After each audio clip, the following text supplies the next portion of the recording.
নিত্যপণ্যের বাজার ও তদারকি নিয়ে জানাতে বরিশাল থেকে যোগ দিচ্ছেন সহকর্মী আলামিন।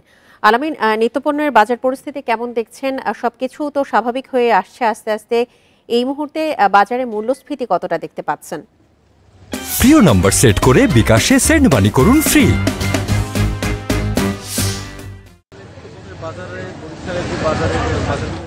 তবে পেঁয়াজ এবং আলুর দাম কিন্তু সেই আগের মতোই রয়েছে। আমরা বাজারে এসেছি সকালবেলা এবং সকালবেলা আমরা দেখেছি যে সবজির বাজারে কিছুটা সত্যি ফিরেছে, 10 থেকে 15 টাকা পর্যন্ত কিন্তু সবজির দাম কমেছে। এবং আমরা যেটা দেখেছি যে মুরগি, ব্রয়লার মুরগি যেগুলো রয়েছে, তাতে ব্রয়লার মুরগি এবং অন্যান্য যে মুরগি রয়েছে সেই মুরগির দামে কিন্তু আমরা দেখেছি যে প্রায় 15 থেকে 20 টাকা পর্যন্ত বেড়েছে। তবে মুদি বাজারে যে পেঁয়াজের দাম কিন্তু এখনো 100 টাকা কেজি দরে বিক্রি হচ্ছে এবং আলুর দাম কিন্তু 60 টাকা কেজি দরে বিক্রি হচ্ছে।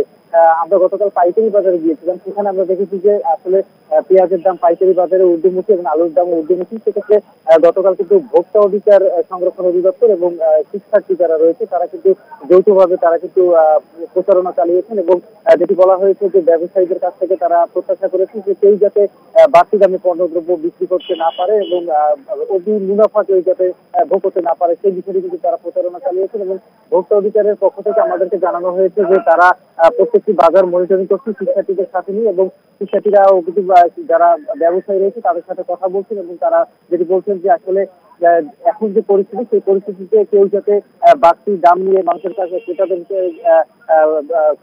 ভোগান্তি সৃষ্টি করতে না পারে, সেক্ষেত্রে কিন্তু তারা সেই কাজটি করে যাচ্ছেন। এছাড়া মাছ বাজারে আমরা গিয়েছিলাম, সেখানে দেখেছি যে মাছের প্রতিনিয়তই কিন্তু আমরা দেখছি যে 10 থেকে 15 টাকা করে কিন্তু কেজিতে দাম কমে আসছে।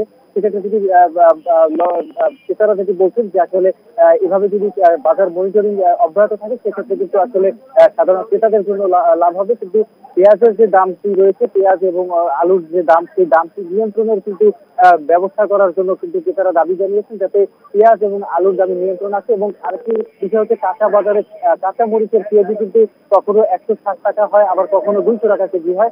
সেক্ষেত্রে এই 200 টাকা কেন কেজি হচ্ছে সেই বিষয়টি পাইকারি বাজারে খোঁজ নেওয়ারও কিন্তু দাবি জানিয়েছেন ক্রেতারা। তো এই ছিল বরিশাল থেকে আমার কাছে সর্বশেষ খবর। বরিশাল থেকে বাজার তদারকি ও মূল্যস্ফীতির সবশেষ তথ্য নিয়ে জানাচ্ছিলেন সহকর্মী আলামিন।